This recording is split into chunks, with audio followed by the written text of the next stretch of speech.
Hello, this is video number 5 of the Stretchy flower dress, and I have completed the front flower design. Just show that to you here quickly.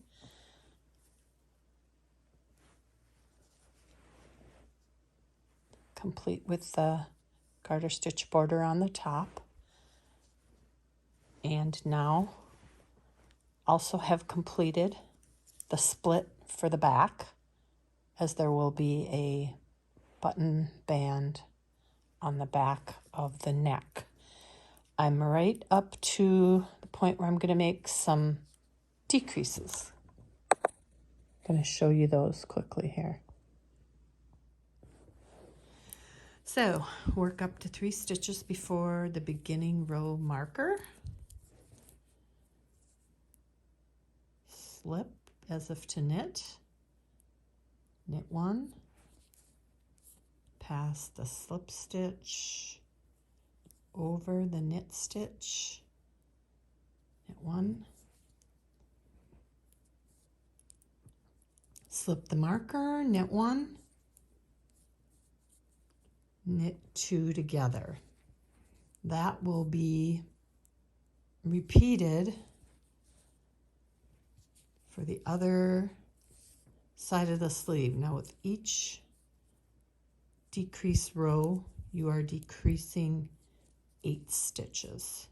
For this size 2 that I'm working on, 2 toddler, you will continue the decreases on the right side rows until you have around 76 total stitches. Now that number of stitches isn't exact, so whatever, I wouldn't go below that. So if you come up with 78 or 80, you can just stop there.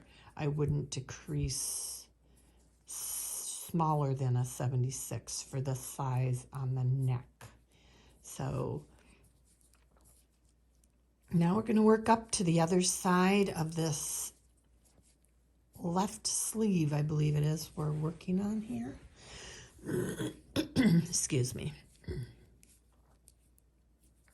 Up to 3 stitches before the marker.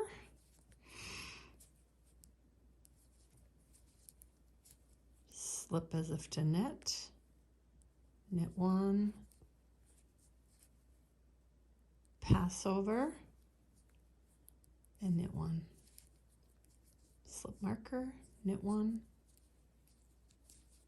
Knit 2 together.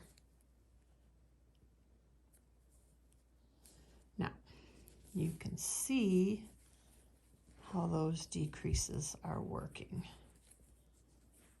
Early in the decreases, we were decreasing only every 4th row. Did that 3 times and then went to every other row. That is so that we end up with enough distance between the armhole and the neck edge. So I will continue working these, and I will be putting an eyelet border collar on, eyelet collar, and then I will come back and show you how to go around the edge here and make the little eyelet loop buttonholes. Watch for video number 6, I believe it is.